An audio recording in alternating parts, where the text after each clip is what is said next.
ইনকিলাব মঞ্চের মুখপাত্র শরীফ ওসমান হাদি ইতিমধ্যে সন্ত্রাসীদের গুলির ঘটনায় মৃত্যুবরণ করেছেন। ইন্না লিল্লাহি ওয়া ইন্না ইলাইহি রাজিউন। আমার জানা বিষয় হলো, শরীফ ওসমান হাদির এই মৃত্যু কি শাহাদাতের মৃত্যু হিসেবে গণ্য হবে?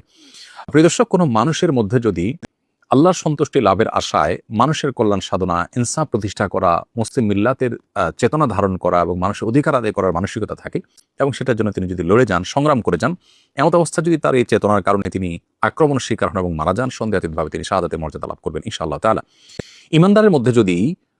আল্লাহর সন্তুষ্টি লাভের জন্য জীবন বাজি রাখার মানসিকতা থাকে এবং তার অসৎ কাজে বাধা প্রদান, অন্যায়ের বিরুদ্ধে তার প্রতিরোধ এবং ইনসাফ প্রতিষ্ঠার মানসিকতা লালন করার কারণে তিনি যদি আক্রমণের শিকার হন, তাহলে সেক্ষেত্রে তিনি অবশ্যই শাহাদাতের মর্যাদা লাভ করবেন। সেই জায়গা থেকে শরীফ ওসমান হাদিকে আল্লাহ তাআলা শাহাদাতের মর্যাদা দান করুন, আমরা সেই দোয়া করি। আর এমনিতেই নবী সাল্লাল্লাহু আলাইহি ওয়াসাল্লাম বলেছেন, মান কুতিলা দুনা দামিহি ফাহুয়া শাহীদ। যে ব্যক্তি কারোর হাতে খুন হয়েছে, জীবন রক্ষা করতে গিয়ে তার জীবন খুন হয়েছে, অর্থাৎ সাধারণ ধস্তাধস্তিতে অথবা কোনো ডাকাতের হাতে মারা গেছে, সেও শাহাদাতের মর্যাদা লাভ করেন। তাহলে সেক্ষেত্রে দ্বীনের কথা বা মুসলিম মিল্লাতের কথা বা মুসলিম চেতনার কথা বা ইনসাফের কথা বা মানুষের অধিকারের কথা যদি কেউ বলতে চান মুসলিম হয়ে এবং আল্লাহর কাছ থেকে যদি বিনিময় আশা করেন, তাহলে তিনি অবশ্যই শাহাদাতের মর্যাদা লাভ করবেন। অনেকে আছেন যারা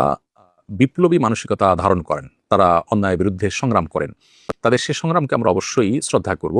কিন্তু তার মধ্যে যদি আল্লাহর প্রতি বিশ্বাস না থাকে অথবা তিনি যদি এই সংগ্রামটা করেন তার মানবিক চেতনা থেকে শুধুমাত্র, এর জন্য তিনি আল্লাহর কাছ থেকে কোনো বিনিময় আশা করেন না, আল্লাহ সন্তুষ্টি লাভের আশা করেন না, কোরআন হাদিসের নির্দেশনার কারণে করেন না, তাহলে সেক্ষেত্রে তার এই আত্মত্যাগটা শাহাদাত হিসাবে বিবেচিত হবে না। শাহাদাত বিষয়টা আসলে নিয়তের সাথে সংশ্লিষ্ট বিষয়। কেউ যদি আল্লাহর সন্তুষ্টির আশায় জীবন বাজি রাখেন, যা করেন তা আল্লাহকে খুশি করার জন্য করেন, তার জীবন মরণ আল্লাহর উদ্দেশ্যে যিনি উৎসর্গ করার জন্য প্রস্তুত থাকেন, তাহলে সেক্ষেত্রে তিনি শাহাদাতের মর্যাদা লাভ করেন।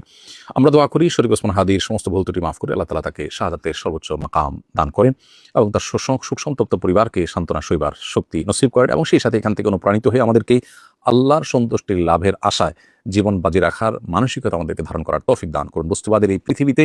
আমরা বেশিরভাগ মানুষ দুনিয়ার মোহে এতটা মোহাবিষ্ট হয়ে গেছি যে আমরা প্রত্যেকটা মানুষ শুধু বাঁচার জন্য সংগ্রাম করি এবং মরতেই যখন হবে তখন আল্লাহর রাহে আমি জীবন বাজি রেখে যেন মরতে পারি, আমি যেন অন্যায়ের বিরুদ্ধে কথা বলতে গিয়ে যেন আমার মৃত্যুটা যেন শাহাদাতের মৃত্যু হয়, আল্লাহর সন্তুষ্টি লাভের আশায় যেন আমি জীবন বাজি রাখতে পারি, সেই চিন্তা সেই চেতনা আমাদের প্রত্যেকটা মানুষের মধ্যে থাকা দরকার, যে ইমানদার আমাদের মধ্যে থাকা দরকার। আল্লাহ রাব্বুল আলামিন শরীফ ওসমান হাদির ভালো গুণগুলো দিয়ে আমাদের তরুণ সমাজকে ভরে দিন এবং সেই তরুণ সমাজকে অন্যায়ের বিরুদ্ধে ইনসাফ প্রতিষ্ঠার জন্য, ন্যায় নিষ্ঠ হওয়ার জন্য এবং মুসলিম মিল্লাতের কল্যাণ সাধন করবার জন্য এবং আল্লাহ সন্তুষ্টির উদ্দেশ্যে মানবতার কল্যাণ সাধন করবার জন্য সবাইকে দুনিয়ার লোভ মোহের ঊর্ধ্বে উঠে আল্লাহর উদ্দেশ্যে নিজের জীবনকে উৎসর্গ করার এবং নজরানা পেশ করার তৌফিক আমাদেরকে দান করুন।